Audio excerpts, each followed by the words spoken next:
started, we're going to start with our biggest brush here, and we want to pop in some white and a little bit of this yellow, maybe a little bit of this other yellow. You're going to do just what you feel like doing. We're going to come down about halfway down the canvas on the right hand side, and we're going to start to put in this nice yellow. Get a little bit of white, maybe make it a little bit brighter right there. Alright. Give some more. Now, as I get out from here, meaning going this way and this way, I'm going to use a little bit more of the golden yellow. I like that.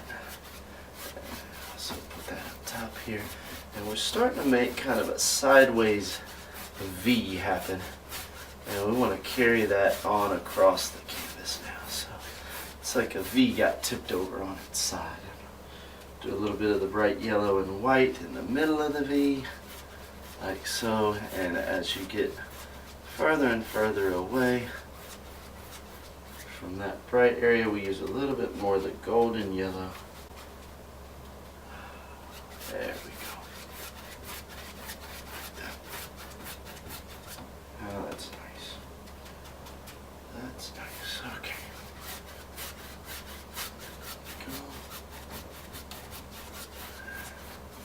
Go. And this doesn't have to be perfect. Just the way you like it. Just the way you like it. Alright. Big thing is enjoy this time you have to paint and relax. And unwind a little bit. That's probably had a challenge or two this week, right? One or two things, maybe two things didn't go the way you wanted them to go this week, right? So it's the time to just relax and unwind. Notice my brush strokes are nice and long across the canvas. That's going to give you a more peaceful feeling than if you do little choppy strokes like that. And as long as that paint is wet, it will blend very nicely on the canvas. But when this paint starts to dry, and it doesn't take long for it to start to dry because these are acrylic paints, it gets pretty tacky, ticky-tacky, and you'll actually start to pick up some of the paint off the canvas, and it will become very difficult to blend. So you want to work at a good speed to make sure that you can continue to blend on the canvas, right? So now what we want to do is we want to start to get in a little bit of this hot pink. And we don't want to get too much too fast. And also the pink is very thin color, I guess, so it doesn't cover very well. So you want to add a little bit of that white in there too. And we're going to start to just kind of continue this V shape and still blend with what's already on the canvas. Again, you want to move kind of quickly to make sure that these colors will still blend. What you're looking for is kind of an orangey, a pinkish orange kind of color. And again, you want to do it on both sides of your V here. Alright, both sides of the V here. Yeah. Pull that white paint in with your yellow and your pink, and I got nice pastel color. When you put that white in there, it just helps it to cover a lot better. Helps it to cover the canvas a lot better. Helps it to blend in with your other colors really well. Yeah. And if you see a sharp line like between this orange and this yellow, you just want to go back and forth with some wet paint on your brush and on the canvas, and then it will start to blend. Again, if the paint is too dry, it's not going to blend. So if you're having trouble getting your paint to blend, get a little bit more on your brush, go back and forth and back and forth and back and forth, and it will start to kind of feather, especially when you don't have much paint left on your brush. It really starts to just kind of feather in with the other colors. Okay, we're going to pick up some more pink. The further we're getting away from our yellow area, we're going to get more and more pink and less yellow. So now we should have like a salmon color almost coming down. And again, kind of blend it as it overlaps the orange area. We want to overlap and blend that in so you get a nice smooth transition from one color to the next. Alright, again, my brush strokes are very long. I use both sides of the brush. Flip, flap, flip, flap, flip, flop. Kind of almost like flip flops, like you're on the beach, right? Maybe that's a good way to remember it. Flip, flop, flip, flop, flip, flop, flip, flop. Oh, that's relaxing. Flip, flop. I like it. I like it a lot. Alright, there we go. Flip, flop, flip, flop, flip, flop. You can even hear it on my expensive palette that I got here, this styrofoam plate palette. It doesn't take a lot of money to do this. Oh, and it's so worth it. It's so relaxing. End of the week, on the weekend, end of the day, just to sit down and create something. Paint something, make a little beach scene, a little relaxing beach scene. Now I like to paint around the edges of my canvas. You don't have to do that, but if you do paint around the edges, I'm going to grab this canvas here where there isn't any paint, but I like to paint around the edges of my canvas because it gives it a nice gallery wrapped feel. And I want to make sure that I get all of it so that it looks nice. That way you can hang it on the wall at home without a frame. You don't have to go out and buy an expensive frame for one of these guys, unless you just want to. Unless you just want to. Alright. Try not to block your view too much, but I want to be able to see around the corners there. Alright, let's go ahead and finish this out at the bottom. Now, I will say, if your canvas is sitting on your easel and you want to be able to get the bottom all the way around, you might wait for that to dry a little bit and then flip your canvas over so you can paint it this way. Now I got to make sure that I follow the line of the V here. So this diagonal, I don't want to flip it because I've been painting this way. Now that I flipped it upside down, I want to make sure I'm still going the right direction here. Great thing about paint though is if you mess up, you can paint over top of it, right? Especially with these lighter, beautiful pastel colors. Okay, let's get a little more pink in there. What do you say? A little more pink, yeah. Alright, fill that all the way to the edge, and again we're going to go around the edge of the canvas here. Make sure we get all the way around. Don't want to leave any big gaping spots without paint. It'll really detract from the final painting.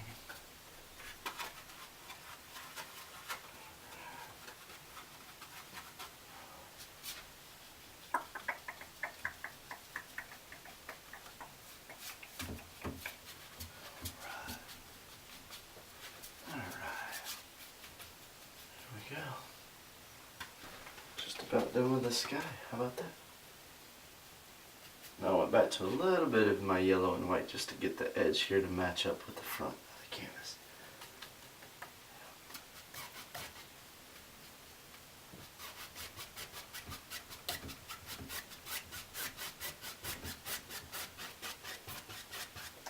Now I want to get a lot more pink here.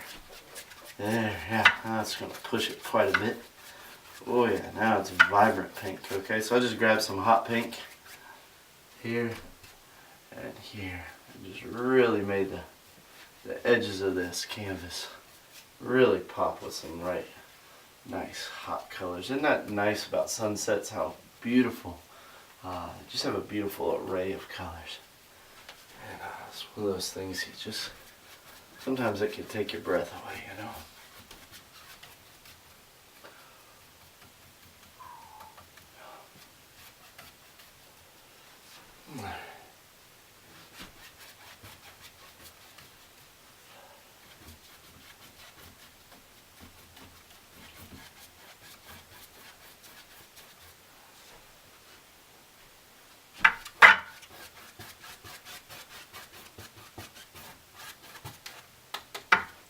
Alright, I think we're about done with that. I'm going to go ahead and rinse out my brush. I'm just going to put it in my water here. Rinsey, rinsey, rinsey here. Alright, let me flip this guy back over.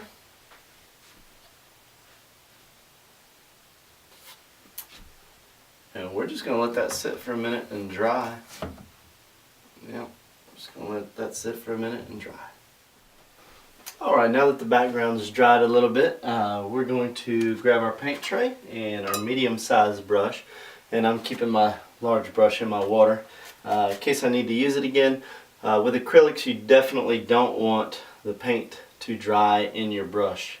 It will ruin your brush if it's in there for, 10 minutes or longer without being rinsed out.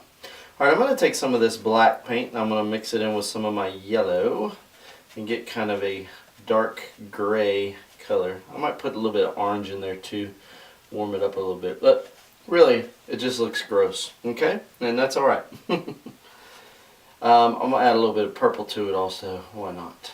And this first thing that I want to paint, I want to be a little bit lighter than this, so I'm going to scoop up some white and mix that in. I want to make this look like some mountains out there, way out in the distance. So I'm going to add a little bit more purple to that, give it kind of a purple hue. Purple hue. Alright, now, this may take a little bit of courage on your part, but if you notice we have a V that we were talking about earlier, kind of a sideways V. And we want to sort of split that guy in half.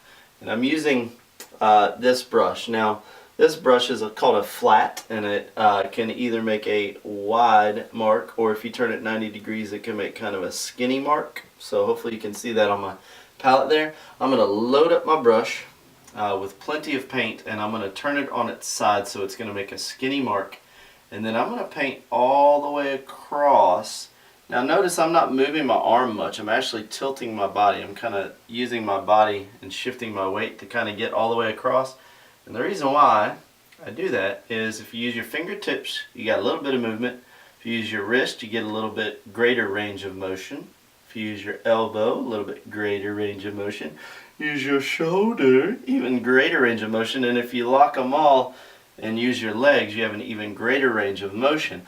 What that does is that straightens out your line for you, because you don't have these little undulations happening as you're trying to work your way across the canvas. So that's why I did that, and the great thing about this is it does not have to be perfect, okay? Because these are mountain ranges out in the distance, and these is just going to be like little tiny bumps way, way, way out in the distance, okay? And we'll just kind of get those to taper off as they go towards the left-hand side of the canvas. You do want the bottom to be fairly flat because you've got water. It's sort of meeting up with water, and so that water obviously is a very flat surface. If the bottom isn't very flat, then it's going to feel like you've got a very choppy sea out there. It's not going to be very relaxing. So, there we go.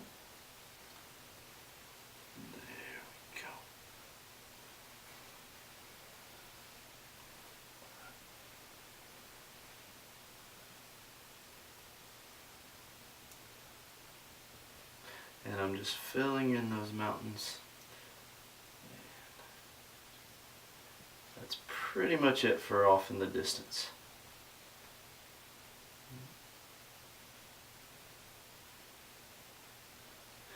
And if you add more white to the color, it will make it appear like it's further away from the viewer. Looks like there's a lot more atmosphere between the viewer and the mountains.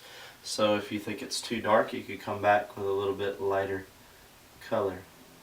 And that will just give the appearance that it's just a little bit further off in the distance. It's a little more hazy.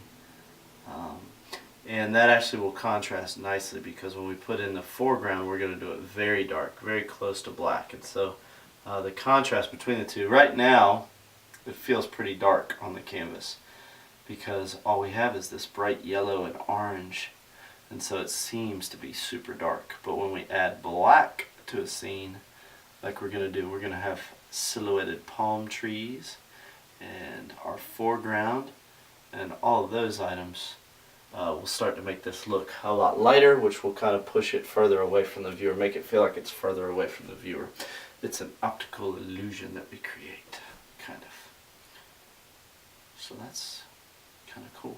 Now what I'm doing here is I'm kind of daubing the paint to make sure that I don't see the canvas behind the paint. I want to cover it up pretty well. Alright, that's looking pretty good, and we want that to dry a little bit, so it shouldn't be a problem with what we're getting ready to do next. Alright, now I'm going to grab a pretty decent amount of black and mix that in with my gray because I really want to darken that up, and I'm also going to grab some yellow and orange just to warm this color up a little bit because this is going to be kind of the sand in the foreground. And I might even grab a little bit more yellow, a little bit more of that golden yellow, which we call deep yellow. Deep yellow. We've got some deep yellow on my plate now. There we go. Very good. From time to time I break into different accents, and some are probably a little more recognizable than others. That was an attempt at some kind of British accent, I guess. Alright, so I added a little more deep yellow into this and warmed it up. Look at how much darker it is than that. Don't know if it translates on screen, but where I am right now, it looks really dark. Now I'm going to give this a little bit of a, a little bit of a unique shape, and then I'm just going to fill in all this dark down here. And this is just going to be the sand on the beach. Sand on the beach.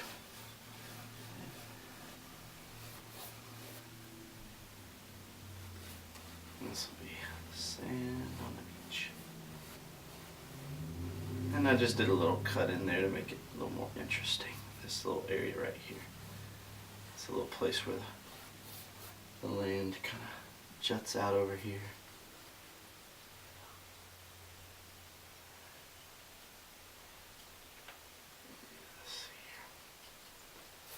And you could use your bigger brush for this. It'll go a little bit faster if you use the bigger brush. But I'm not in a huge hurry right now. I hope you're not. I hope you're able to relax while you're doing this. I know sometimes when I teach classes live, people want it to look so perfect and they kind of stress out about it. I encourage you not to do this. Don't stress out about it if it doesn't look perfect. Yours is not going to look just like mine. It's going to have its own unique style to it. And as you continue to paint, you're going to learn some little tricks, and you're going to get better, and you're going to be a lot more satisfied throughout the process. But to just get started, it's just about having fun. It's about creating something that you can hang on your wall at home and let people know when they come over, that I painted that.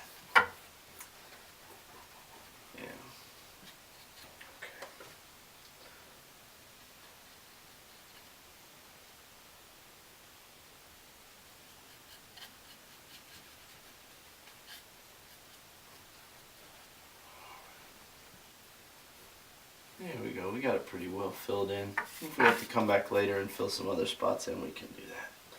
Won't be too hard. Yeah, so that's looking good, and we'll let that dry for just a little bit. I'm going to put maybe a little more dark down here at the bottom, a little more black down at the bottom. And what that does, as long as it's still wet and can blend in, it's going to be really hard to see on screen probably. But what it does is it just gives a little bit of feeling of depth, having a darker bottom edge and then blending that into a little bit lighter gray tone. And I'll take a little bit of yellow, blend in with some white and brown, and I may just do a little bit here and there to kind of give a little bit of golden color. It's not much. Probably hard to see on camera. Very subtle stuff. Very subtle stuff. But those are some of those little tricks you kind of pick up along the way. You notice little variations in color can make something look three-dimensional or have a nice feel to it. Yeah. Alright. Alright, now comes the really, really scary part. We're going to grab just black paint, okay, and we're going to use this same medium-sized brush. I want to make sure it's really loaded up with paint. We're actually going to create some palm trees here, okay. And now, when I first load up my brush with the paint, it's got plenty of paint in it. So I want to do the thickest part of the tree when I have the fullest amount of paint on my brush. So I'm going to start at the trunk And I'm going to use that skinny side, and I'm just going to push down on the brush, and then as I get out here I'm going to lighten up my pressure on the brush, and you'll notice it starts to taper as I lessen the pressure. Okay, and I should be running out of paint too as I go, or getting less and less paint as I go, and that actually works to your advantage. I'm going to do another one right here. Again, I'm pressing nice and hard so the bristles look really thick, and then I'm lessening the pressure as I go up the canvas, and there we go. Okay, you can always come back and add a little bit more if, like, for instance, I wanted this guy to be a little bit thicker or look like he's in the foreground a little bit more. I can add a little bit, but it's very hard to take it away, so be careful, especially as you get out here at the end, because you can end up having a tree that does not taper, and then it will look more like a deciduous tree, like a, I don't even know if that's the right word, I'm using big words that I don't know what they mean. It might look like an oak tree or a maple tree as opposed to a palm tree, because palm trees are very recognizable by the way that they taper as they move away from the trunk, and so you definitely want to capture that part of the tree, or you're going to have a very different feeling and looking tree. So that's just one of those good things to know.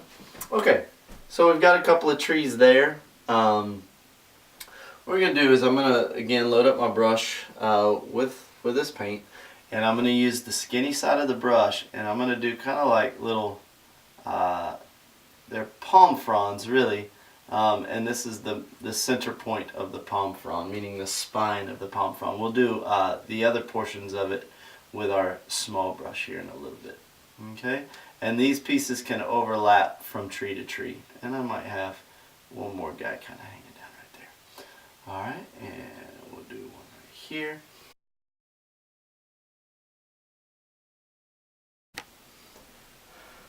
I'm so sorry that the video cut out earlier. I realized that after I got into the editing of the film that the palm trees I painted didn't give any description of how to do it. So I'm going to do another palm tree over here, and hopefully it will describe the process. So that's why you're seeing a painting that's finished at a weird point in the whole video. Yeah. So, got my medium brush, loading it up with some black paint, and I'm going to create another palm tree right in there. And again, I press down hard and then lightly right there, and I can thicken it up a little bit as I come down here.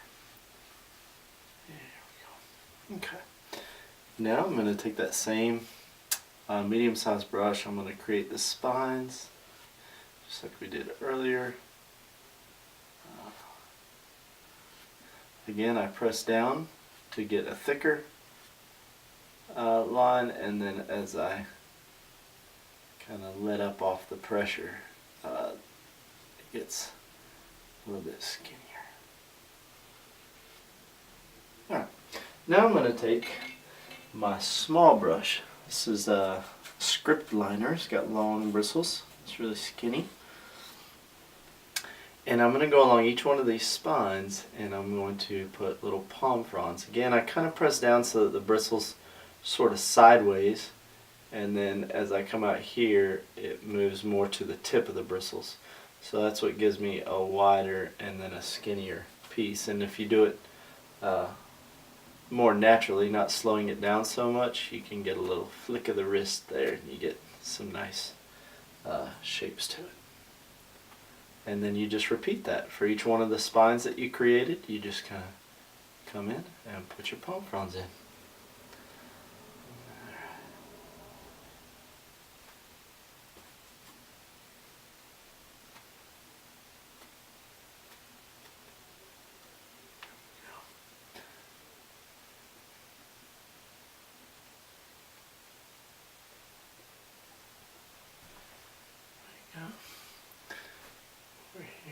And when you get to this side, the other side of the tree, you want to make the palm fronds go the other direction.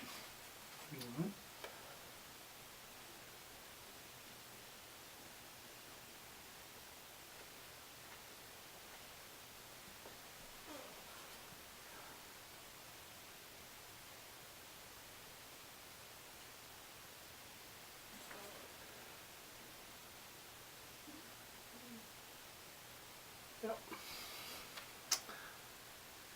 that's pretty much it. If you see any spots where the canvas is showing through and you want to darken it in, you sure can. Alright, so hopefully that makes sense now, and you can apply that technique to your painting.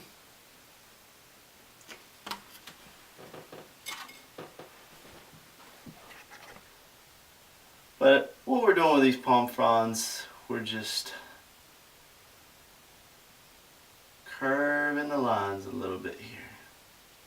Press down a little bit harder where you want it to be thick, and lighten up your touch a little where you want it to thin out and taper.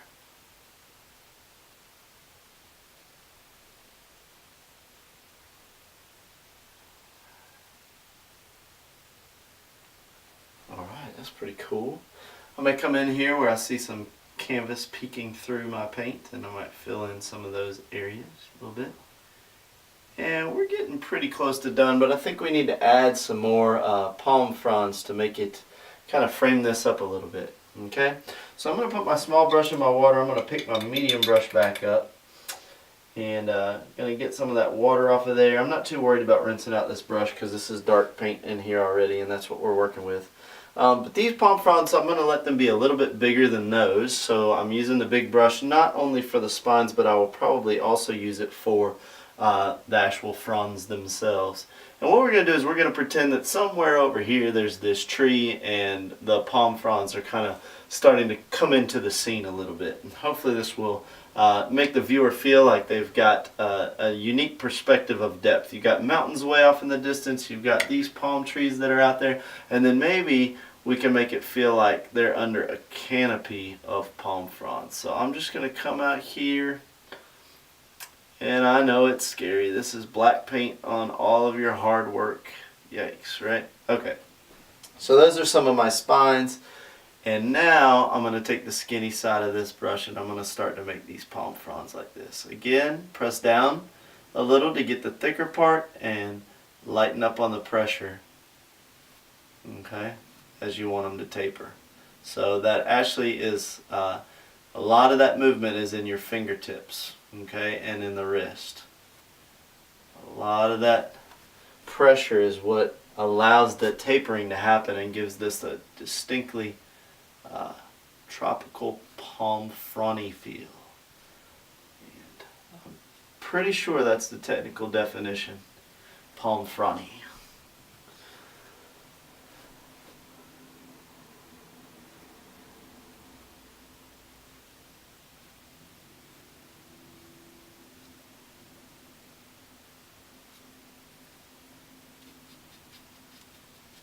And I'm just going to paint that in, make it feel like there was a bunch of palm fronds there. I'll bring another one out here.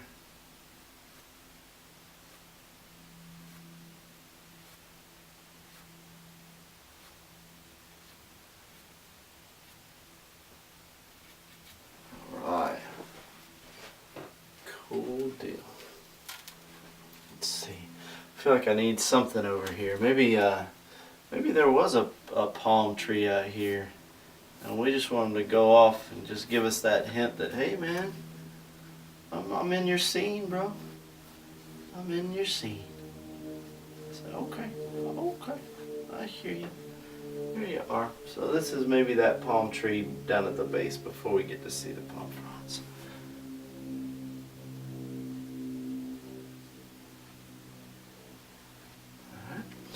Now I'm going to come back with some white and some golden yellow.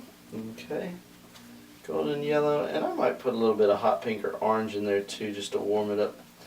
And I'm just going to get a light little sand color going here. Light little sand color. It's going to look light because of the contrast of the black, so it doesn't have to really be a sand color. It's actually going to look a lot like gray probably. But we're just going to come in here. Just going to put some markings in the sand a little bit. Maybe paint over part of these trunks here.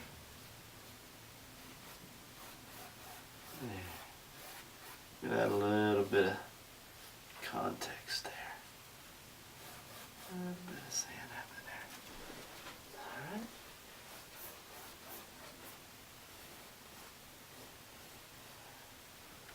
Alright, now I think what might be nice are a few ripples in the water.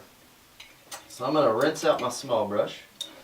Rinse it out really, really well. Really well. Alright, dry it off on my paper towels. And I'm going to get some white. And I'm going to get some yellow, but mainly white. Maybe a little bit of hot pink in the mix. I'm going to get this nice light pastel, kind of an orange color.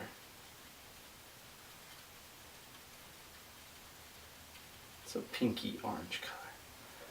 I'm just going to come right along here and I'm just going to put some ripples in there. Just a little bit. Just right around here where it comes up and laps up on the ocean a little bit. Right up on the shore a little bit. Yeah. Maybe a little bit more pink in there. A little bit more yellow. Maybe it's a little too white. There. That's better. A little bit of color in there.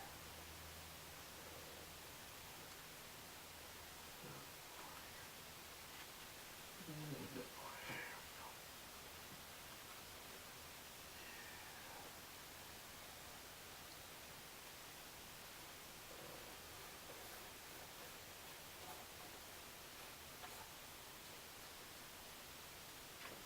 we go. And there you go. You got a beautiful beach scene. Alright. And then you can sign it. I'd get a little bit of white, a little bit of orange or pink, something like that, something that you used earlier. And we'll just sign it right down here. I usually do 2 initials. Usually do 2 initials. Do JH and the year, of course. So I come right down here and I've stylized my J so it's big and sideways, almost like a cursive sort of J, but kind of a print J, but who knows, maybe just an artistic J. And then whoop, whoop, I'll put a dot and then the year. Alright, thanks for watching how to paint this beautiful sunset scene. We'll see you again soon.